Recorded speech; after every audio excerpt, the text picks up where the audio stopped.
Ketik. Hah? Ada keting? Ay. Mantap kan?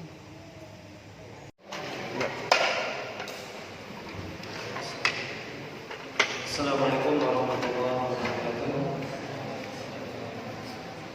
Innal hamdalillah nahmaduhu wa nasta'inuhu wa nastaghfiruh wa na'udzu billahi min shururi anfusina wa sayyiati a'malina.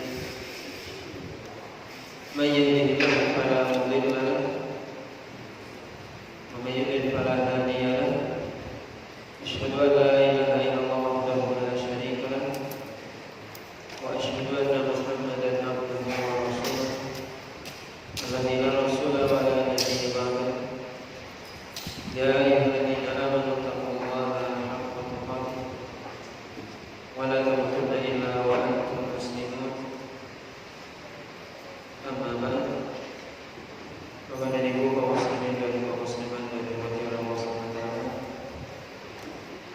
Alhamdulillah, puji dan syukur senantiasa kita sampaikan kepada Allah Subhanahu wa taala.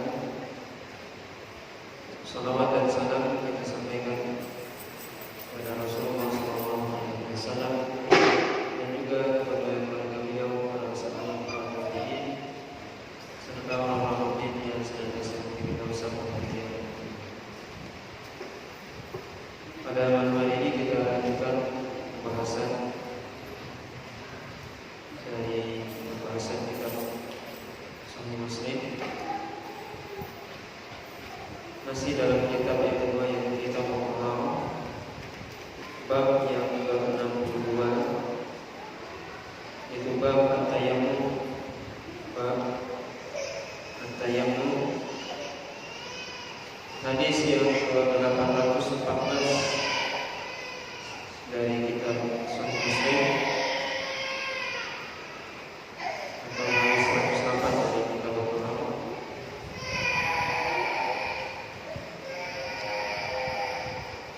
Hadis ini dari Aisyah radhiyallahu ta'ala anha qalat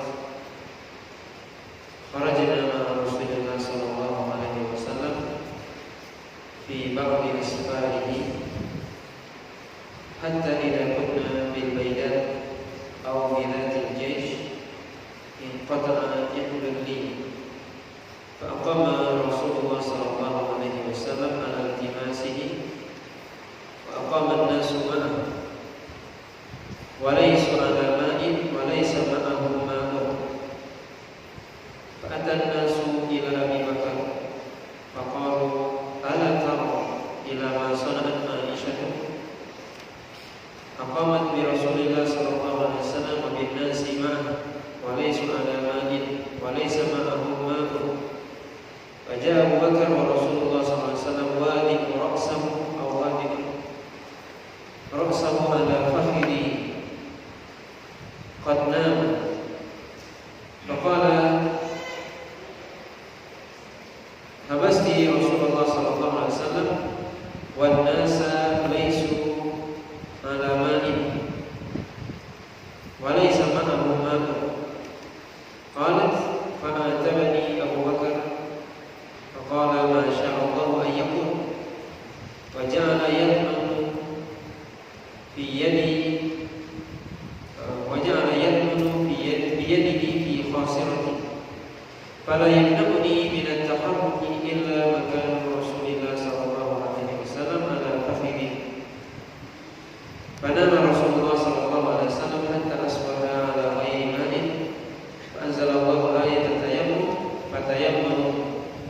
Faqala Usayd bin Hudayr wa huwa ahadul nuqaba ma hiya bi awwali barakatikum ya ala Abi Bakr.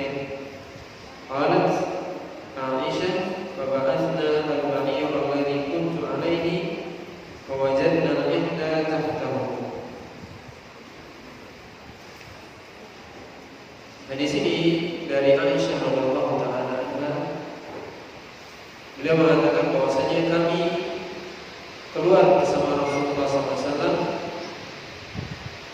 dalam beberapa perjalanan beliau sampai suatu ketika kami berada di suatu tempat yang namanya Baidah. atau namanya Zatul Hish, di mana Imam Nawawi menyebutkan tempat ini adalah antara Madinah dengan Khaybar. Aisyah mengatakan, kemudian terputuslah kalungku. Aisyah mengatakan terputuslah kalungku kata Aisyah. Maka Rasulullah SAW pun berhenti dari perjalanannya atau menghentikan perjalanannya untuk mencari kalung tersebut, dan juga manusia yang para sahabat ikut bersama beliau. Sedangkan mereka ketika itu tidak berhenti di tempat yang adanya air atau di sumber air, karena biasanya di zaman dahulu seorang ketika dalam perjalanan berhenti biasanya di tempat yang ada air atau sumber air. Sedangkan mereka berhenti ketika itu tidak ada sumber air di situ, dan mereka juga tidak membawa air. Akhirnya manusia itu sebagai para sahabat datang kepada Abu Bakar dan mengatakan, tidakkah engkau melihat apa yang dilakukan, apa yang dibuat oleh Aisyah? Dia telah menjadikan Rasulullah SAW menghentikan perjalanannya, dan juga manusia berhenti bersamanya. Sedangkan mereka tidak berhenti di tempat sumber air, dan juga mereka tidak memiliki air. Kemudian Abu Bakar datang, dan Rasulullah SAW, kata Aisyah, ketika itu sedang meletakkan kepalanya di atas pahaku, sedangkan beliau sedang tidur, kata Aisyah. Maka Abu Bakar mengatakan, kamu telah menahan Rasulullah SAW dan juga manusia, menahannya sehingga tidak bisa melanjutkan perjalanan. Sedangkan mereka tidak berhenti di tempat sumber air, dan mereka juga tidak memiliki air. Aisyah mengatakan, kemudian Abu Bakar mengatakan kepadaku perkataan yang menunjukkan kekecewaan, dan beliau terus berbicara, kata Aisyah, dan bahkan beliau akhirnya Abu Bakar memukul pinggangku dengan tangannya. Abu Bakar memukul pinggangku dengan tangannya, kata Aisyah. Dan tidak ada yang menghalangi untuk pergi, untuk bergerak dan pergi menghindari Abu Bakar, kecuali karena Rasulullah SAW berada di atas pahaku. Maka kemudian Nabi SAW tidur sampai pada pagi harinya, sedangkan beliau bangun dalam keadaan tidak memiliki air. Kemudian Allah SWT menurunkan ayat-ayat, kemudian mereka pun bertayamum. Kemudian Usaid bin Hudayr, salah seorang pemuka Ansar, dan dia adalah salah seorang an-Nuqaba, salah seorang pemuka tokoh Ansar yang terpilih dan ikut dalam membaiat Nabi SAW. Maka beliau mengatakan,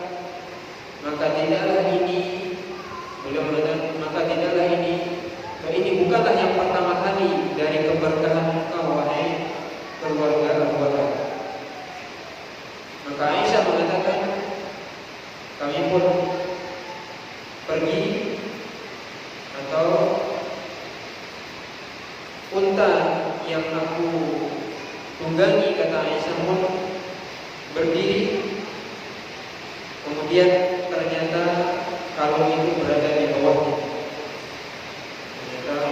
Kalung itu berada di bawah. Kemudian dalam riwayat selanjutnya ada sedikit tambahan, di mana Aisyah mengatakan, anna ista'arat min Asma qiladan, bahwasanya Aisyah meminjam kepada Asma saudarinya kalung untuk dia pakai. Maka kalung yang dipakai Aisyah adalah pinjaman, pinjam sama milik saudarinya yaitu Asma. Kemudian juga dalam riwayat yang lain disebutkan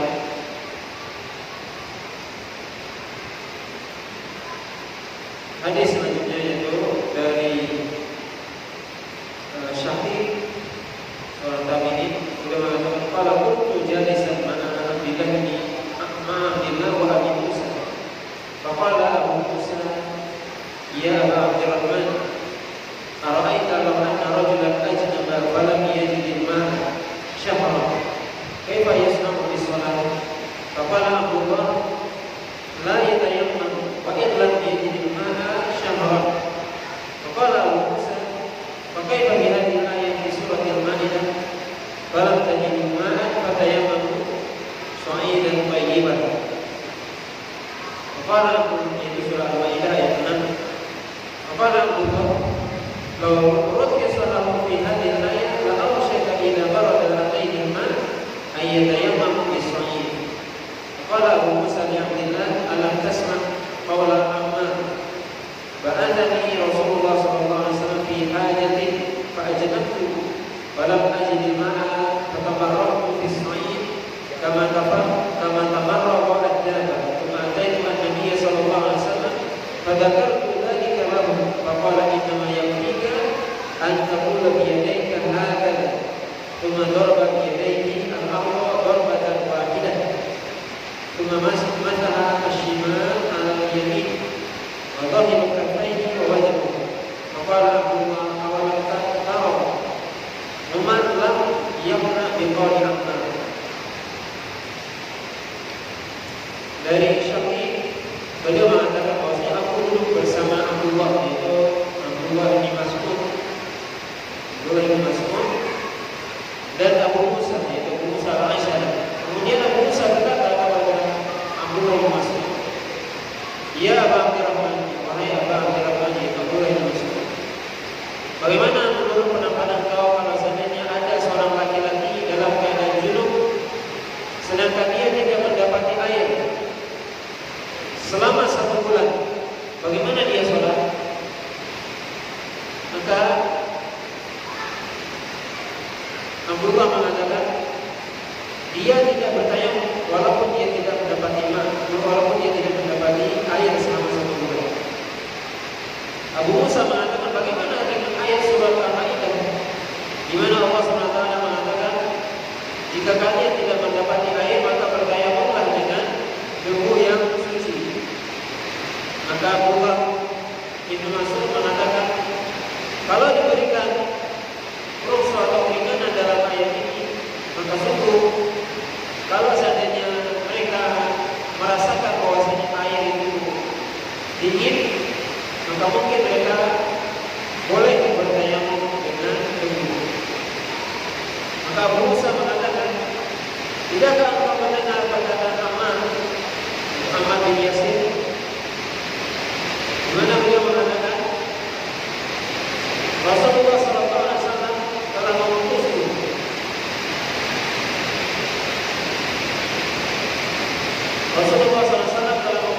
dalam satu kebutuhan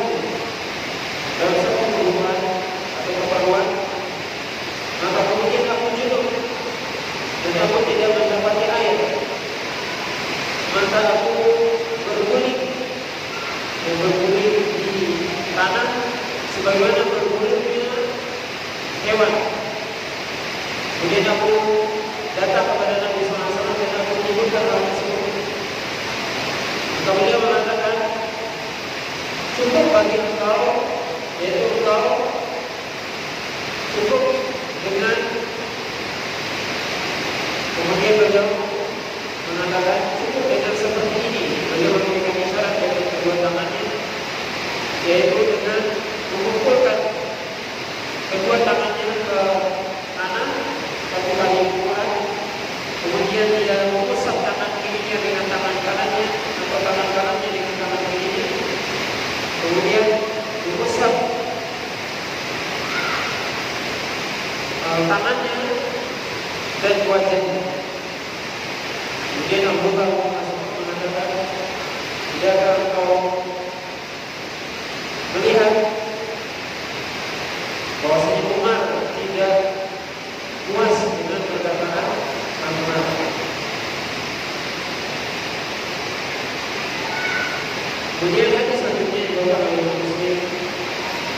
juga dari Abu Musa Al-Asy'ari radhiyallahu anhu, bahwasanya di sini ada tambahan riwayat kata Nabi SAW, cukup bagimu yaitu dengan mengumpulkan kedua tangannya ke tanah, kemudian beliau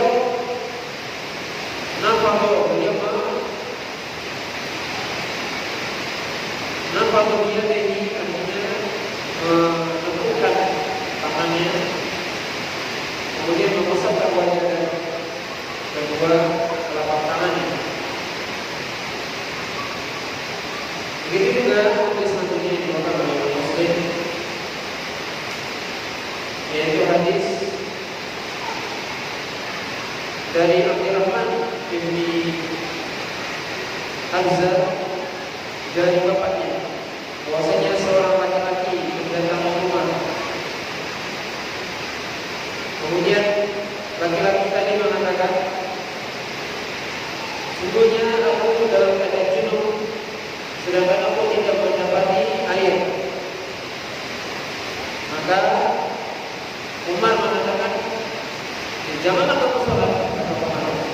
Kemudian Ammar mengatakan, Ammar bin Yasir mengatakan, tidakkah engkau ingat wahai Amirul Mukminin, yaitu ketika saya dan engkau dalam sebuah perjalanan, dalam sebuah pasukan, di mana kita dalam keadaan junub, kemudian kita tidak mendapatkan air, kemudian saya, adapun engkau tidak sholat, adapun saya dia berguling di tanah, kemudian aku sholat.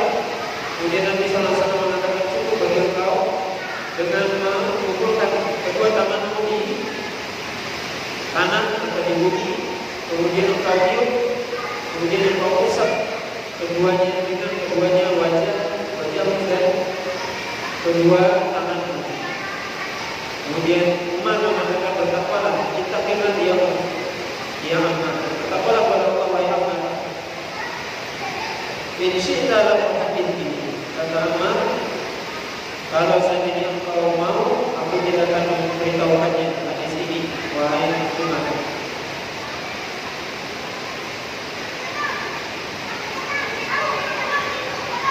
Nah, kalau ada yang firman oleh Allah SWT, ini beberapa hadis yang dibawakan oleh Imam Muslim. Ada 6 riwayat sebenarnya yang dibawakan oleh Imam Muslim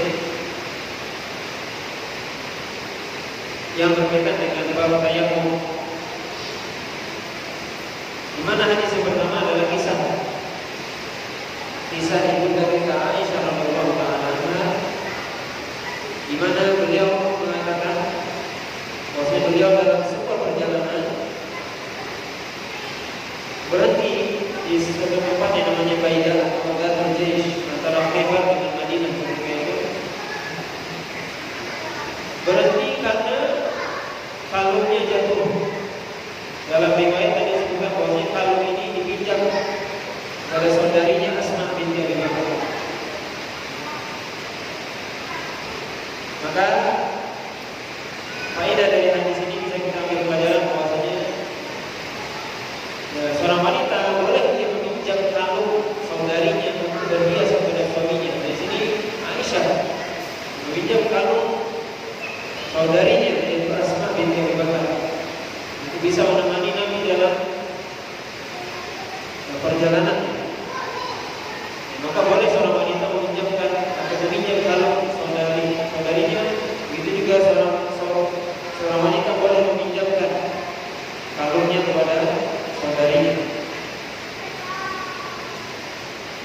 Kemudian faedah dari hadis ini juga bisa kita ambil pelajaran bahwasanya hadis ini menunjukkan bahwasanya Aisyah radhiyallahu taala sangat menghormati Nabi SAW, sangat memuliakan Nabi SAW.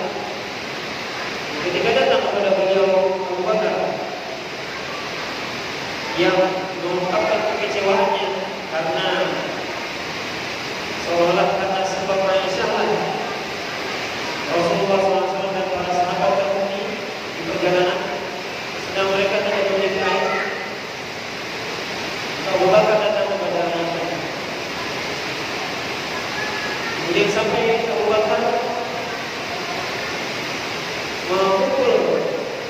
pinggang Aisyah. Tapi Aisyah tidak bergerak. Kenapa? Karena Nabi SAW tidur di paha Aisyah. Ini juga bagaimana Aisyah sangat menghormati Rasulullah SAW, sangat mengagungkan Nabi SAW. Ketika Rasulullah SAW dan juga sekaligus suaminya tidur di pahanya, maka dia tidak bangunkan walaupun itu sampai dia sakit, dia dipukul oleh bapaknya sendiri, yaitu Abu Bakar. Pelajaran juga dari hadis ini bisa kita ambil bahwasanya seorang bapak tetap dia menasihati, mendidik anaknya, menasihati anaknya walaupun anaknya itu sudah menikah. Di sini kita lihat Abu Bakar tidak segan-segan untuk memarahi Aisyah walaupun Aisyah sudah menikah, bahkan sampai memukul Aisyah. Kemudian bukan pukulan untuk menyakiti, tapi pukulan untuk yang mendidik supaya Aisyah tahu bahwasanya gara-gara dia ya manusia dalam keadaan susah. Kita bisa bayangkan orang di padang pasir berarti tidak ada air, terpaksa bermalam di situ, tidak ada air, tidak ada sumber air, tidak ada bawah air. Gimana rasanya enaknya Abu Bakar ketika didatangi pula oleh sahabat. Ini gara-gara, kalau bahasa kita sederhananya, ini gara-gara Aisyah kita jadi susah, tidak ada air, tidak ada ini gimana? Itu bahasa kita bisa bayangkan bagaimana perasaan Abu Bakar. Makanya sampai beliau datang kepada Aisyah, ini gara-gara kamu Rasulullah jadi susah, orang semua susah. Nah di sini bisa kita lihat bahwasanya seorang laki-laki, seorang bapak, dia tetap diberikan kewajiban untuk menasihati, mendidik anaknya walaupun anak perempuannya sudah menikah. Dan di sini tidak segan-segan Abu Bakar untuk menasihati Aisyah atau sampai memukul Aisyah. Di sini bisa kita lihat bagaimana Abu Bakar radhiyallahu ta'ala.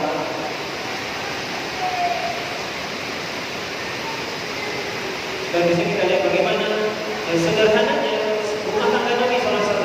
Datang perempuan kepada beliau, kemudian memarahi anaknya, mertua memarahi anaknya. Kalau zaman sekarang kebalikan, banyak anak yang memarahi mertuanya. Maka di sini bisa kita lihat bagaimana Abu Bakar datang bukan untuk membela Aisyah, tapi justru untuk memarahi Aisyah. Ini faedah, pelajaran yang bisa kita lihat bagaimana rumah tangga Nabi SAW. Kemudian faedah dari hadis ini tentunya Allah SWT memberikan atau menurunkan keberkahan. Ternyata Aisyah menjadi sebab diturunkannya ayat surah Al-Maidah ayat 6. Ini keberkahan, itu yang disebutkan oleh Usaid bin Hudayr. Dan ini bukan salah satu bukan hanya pertama kali keberkahan ini turun, yang disebabkan keluarga Abu Bakar. Maka Usaid bin Hudayr mengatakan bahwasanya keluarga Abu Bakar adalah keluarga yang penuh keberkahan. Tidaklah mereka dalam keadaan sulit kecuali Allah SWT memberikan jalan keluar. Maka Aisyah salah satu penyebab disyariatkannya tayamum. Kalau tidak ada kejadian ini, mungkin tidak disyariatkan tayamum dan kita susah. Kalau tidak ada air, gimana mau sholat? Maka tayamum adalah salah satu disebutkan oleh Nawawi di sini. Sepakat seluruh ulama bahwasanya tayamum ini disyariatkan berdasarkan Al-Quran dan hadis Nabi SAW dan ijma para ulama. Bahwasanya ini kekhususan dari umat Rasulullah SAW. Nabi SAW mengatakan diberikan kepada 5 hal kekhususan yang tidak pernah diberikan kepada umat sebelumnya. Salah satunya wajuhilat iyal ardu tahuran wa masjidah, kata Nabi, dan menjadikan tanah atau bumi ini sebagai suatu yang suci kita bisa gunakan bersuci dan sebagai masjid kata Nabi SAW. Ini salah satu keistimewaan yang Allah berikan kepada umat ini. Yang keistimewaan itu salah satunya yang menjadi penyebab turunnya adalah Aisyah. Maka Aisyah dan Abu Bakar yang keluarga yang diberkahi oleh Allah SWT dan banyak yang lain juga. Keberkahan yang Allah turunkan atau ayat-ayat yang Allah turunkan disebabkan Aisyah dan Abu Bakar, seperti hadis Al-Tifki, surat An-Nur, begitu juga surah lain tentang bicara tentang Abu Bakar dan seterusnya banyak. Ini keberkahan keluarga Abu Bakar. Dan ini menunjukkan ketinggian atau keistimewaan Abu Bakar. Abu Bakar dan keluarganya. Kemudian di sini disebutkan oleh Imam Nawawi bahwasanya di antara faedah ini adalah tayamum itu sendiri. Ya. Tayamum itu sendiri disyariatkan tayamum berdasarkan ayat Al-Qur'an. Dan juga sunnah Nabi SAW, yang hadis-hadis yang kita bacakan ini dalam hadis yang dibawakan oleh Muslim. Dan juga ijma' sepakat seluruh ulama bahwasanya tayamum itu disyariatkan ya, terhadap umat ini. Kemudian bagaimana cara bertayamum? Ini disebutkan tadi, dijelaskan di dalam hadis Ammar atau hadis Abu Musa dengan Abdullah bin Mas'ud tadi disebutkan ya, bagaimana tata cara tayamum. Ya. Di sini ada minimal kita sebutkan di sini dua pendapat saja. Dua pendapat disebutkan oleh Imam Nawawi tentang bagaimana tata cara tayamum. Pendapat pertama, pendapat mazhab Syafi'i dan juga pendapat mazhab Malik dan Abu Hanifah dan kebanyakan para ulama kata Imam Nawawi bahwasanya cara bertayamum itu adalah menempukkan kedua tangan itu dua kali, satu kali untuk muka dan satu kali untuk tangan. Dan membasuh tangan dan mengusap tangan di sini adalah sampai ke siku. Ini menurut mazhab Syafi'i. Dan juga disebutkan oleh Imam Nawawi di sini ya, pendapat Imam Malik dan Abu Hanifah. Yang jelas di sini adalah mazhab Syafi'i berpendapat bahwasanya tata cara tayamum adalah dua kali kita menembus ke dinding atau ke tanah. Satu kali tepukan pertama itu untuk mengusap muka, dan yang kedua untuk mengusap kedua tangan. Dan kedua tangan ini sampai siku. Ini menurut pendapat Syafi'i dan juga ulama yang lainnya. Di antara dalilnya yang menyebutkan kalau kita baca hadis yang kita bacakan tadi di bawah dari Muslim, tidak ada penyebutan sampai ke siku.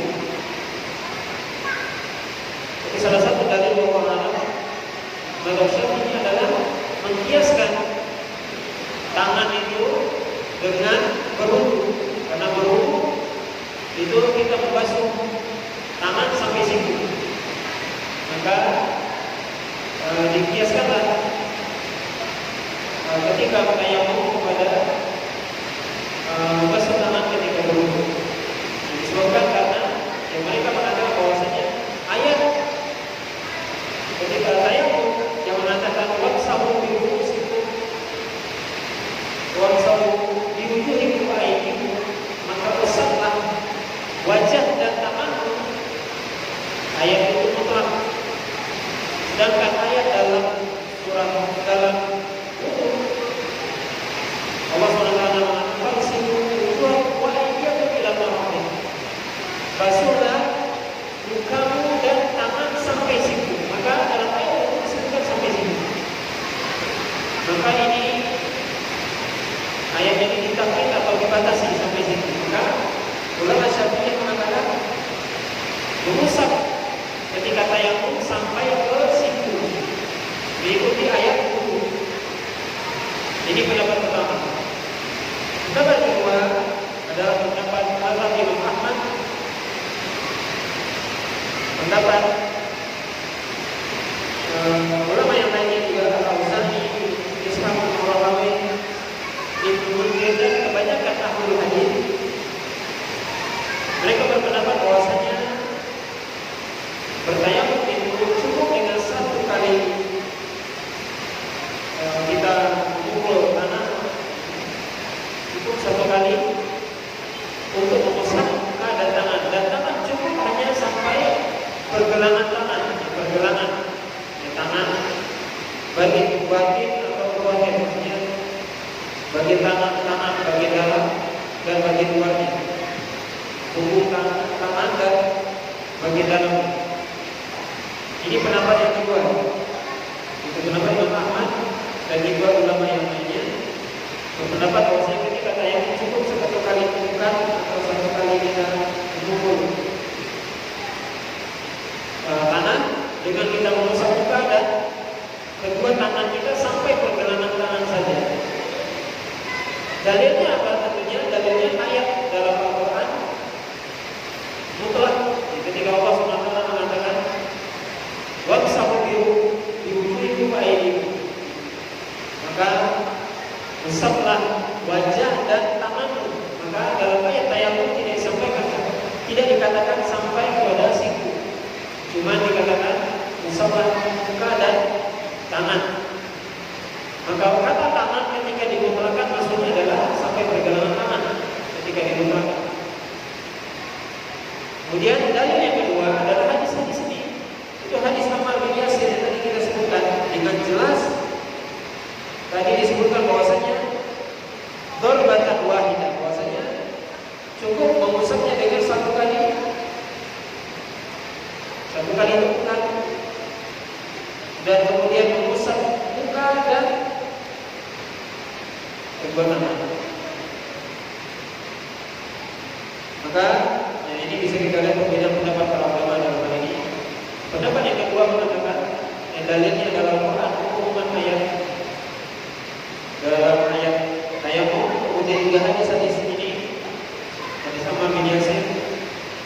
Kemudian juga para ulama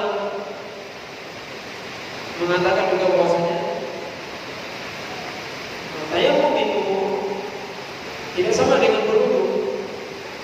Berwudu memang kita disyariatkan membasuh, tetapi tayamum itu adalah unsur keringanan. Nah, kalau keringanan tidak perlu sampai ke situ, karena memang secara lafaz dalam ayat ataupun hadis tidak disebutkan sampai ke situ. Maka ini bisa kita lihat ada dua pendapat dari para ulama dalam hal tata cara dalam bertayamum, ya, Allah Taala.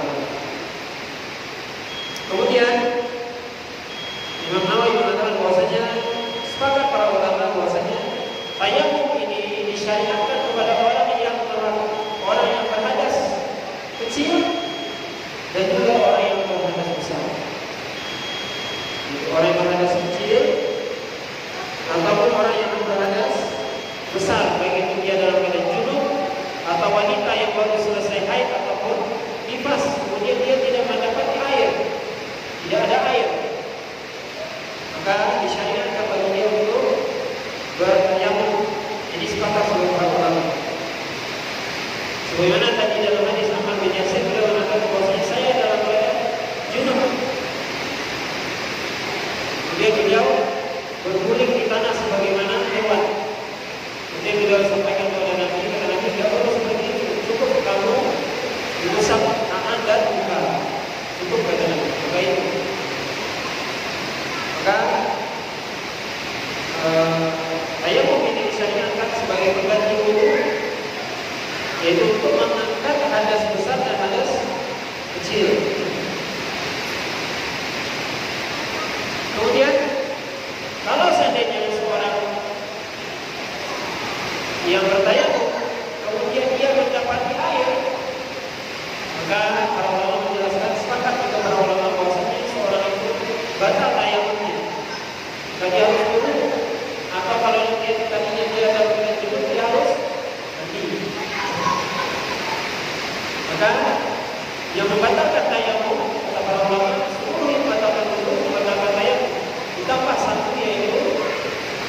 dia mendapati air.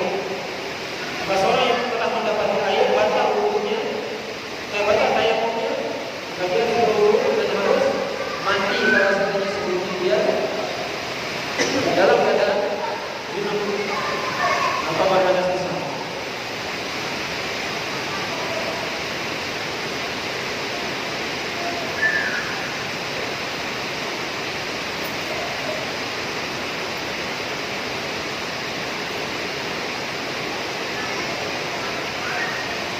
Nah, kemudian juga disebutkan oleh Imam Muslim di sini, Imam Nawawi di sini tentang perbedaan juga pendapat para ulama. Apakah tayamum itu benar-benar seperti wudu dalam artian bisa menghilangkan hadas, atau dia hanya mubihun li sholat, hanya sebagai suatu hal yang bisa membolehkan sholat? Di sini berbeda pendapat para ulama. Mazhab Syafi'i mengatakan bahwasanya tayamum bukanlah sesuatu yang bisa menghilangkan hadas, tapi hanya sebagai suatu hal yang bisa membolehkan untuk sholat. Oleh karena itu mereka mengatakan apa? Mazhab Syafi'i, tayamum itu hanya boleh sekali sholat. Artinya seorang kalau mau sholat fardu, maksudnya sholat fardu, seorang boleh tayamum. Kata mazhab Syafi'i, Imam Nawawi disebutkan kalau dia sudah sholat fardu, kemudian dia boleh sholat sunnah. Kalau dia mau sholat fardu lagi, maka dia bertayamum lagi. Sebagian ulama lain mengatakan tidak, bahwasanya tayamum seperti wudu. Kalau seperti wudu bagaimana? Seorang bisa, sebagaimana kita berwudu, kita boleh sholat beberapa kali dengan satu kali wudu. Sholat wajib 2 kali, 3 kali boleh dengan 1 kali wudu. Maka menurut pendapat ulama yang kedua yang lain mengatakan tidak. Tayamum ini bukan hanya sebagai mubihun li sholat, tapi dia rafi'un lil hadas, itu yang mengangkatkan hadas. Oleh karena itu sebagian ulama mengatakan boleh orang yang bertayamum untuk dia sholat fardunya 2 kali selesai. Di sini bisa kita lihat memang di sini dalam hal ini berbeda dengan pendapat para ulama. Apakah tayamum benar-benar seperti itu, atau tayamum hanya digunakan untuk sekali sholat saja? Mazhab Syafi'i dalam hal ini adalah tayamum hanya untuk 1 kali sholat fardu. Nah, Allah Ta'ala. Kemudian dengan apa kita bertayamum? Dalam ayat Allah SWT mengatakan fatayammamu sha'idan thayyiban. Maka artinya bertayamum dengan debu yang suci. Maka di sini disebutkan oleh Imam Nawawi beberapa pendapat tentang hal ini. Tapi bahwa pendapat yang lebih kuat insyaallah bahwasanya kita bertayamum dengan baik itu dengan tanah, debu, baik itu yang melekat di dinding atau di lantai dan sebagainya, maka itu dibolehkan. Dan nanti akan ada hadis setelah ini bahwasanya Nabi pernah bertayamum dengan mengusap dinding, Maka seorang boleh bertayamum dengan baik itu dengan tanah ataupun dinding ataupun apa saja yang di situ memang ada debunya. Maka Allah SWT mengatakan fatayammamu sha'idan. Makna sha'id di sini para ulama berbeda pendapat. Apakah maksudnya itu adalah tanah? Apakah maksudnya itu sha'id itu harus debu? Di sini para ulama menjelaskan ada yang mengatakan harus tanah, bagi mengatakan tidak apa-apa ya debu. Kemudian thayyibah adalah yang suci, yang bersih. Artinya tempat yang bertayamum adalah tempat yang bersih atau suci, bukan tempat yang najis.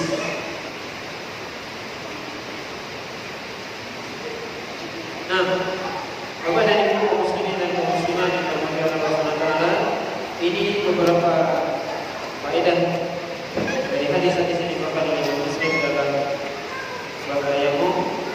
bisa kita sampaikan pada malam hari ini. Mudah-mudahan apa yang kita sampaikan bermanfaat berkaitan dengan tayamum, baik itu